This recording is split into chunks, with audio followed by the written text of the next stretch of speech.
এই যে ফুল ছোট হইলে এবং এই যে বোটা চিকন হইলে লাল হয়, অনেকে এটা বলে, কিন্তু এটা ভুল ধারণা। এটা ফুল কিন্তু বড়, এই যে দেখছেন, কিন্তু এটা লাল গ্যারান্টি এবং এটা বাইলে হবে প্লাস। আসসালামু আলাইকুম ভাই। ওয়ালাইকুম আসসালাম। তরমুজ অনেক বড় বড় তরমুজ দেখি সাদা হয় ভিতরে, আবার ছোট ছোট তরমুজও দেখি অনেক লাল হয়। আসলে তরমুজ লাল হয় এটার চিনার উপায়টা কি ভাই? তরমুজ লাল হয় এটা চিনার হইলো ভাইয়া, আপনার অনেকে আছে যে আপনার বলে যে এই যে ফুল ছোট হইলে এবং এই যে বোটা চিকন হইলে লাল হয়, অনেকে এটা বলে, কিন্তু এটা ভুল ধারণা।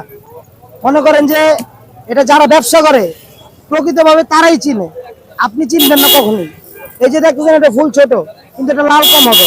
আবার আমার এখানে কিছু তরমুজ আছে ফুল বড়, ওইগুলা লাল বেশি।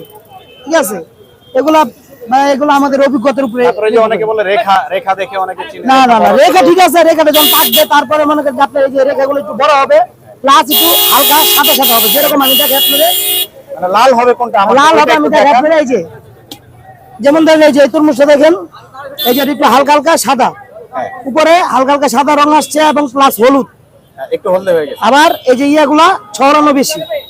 আচ্ছা, বুঝছেন, এগুলো মানে পাকা গ্যারান্টি। এটা ফুল কিন্তু বড়, এই যে দেখছেন এটা ফুল বড়, কিন্তু এটা লাল গ্যারান্টি এবং এটা বাইলে হবে প্লাস। এটার বোটাও নাই, দেখছেন ফুল দিকে কিছু চিনা যায় না।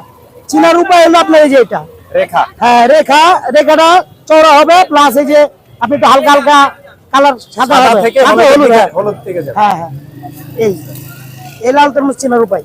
ধন্যবাদ ভাই।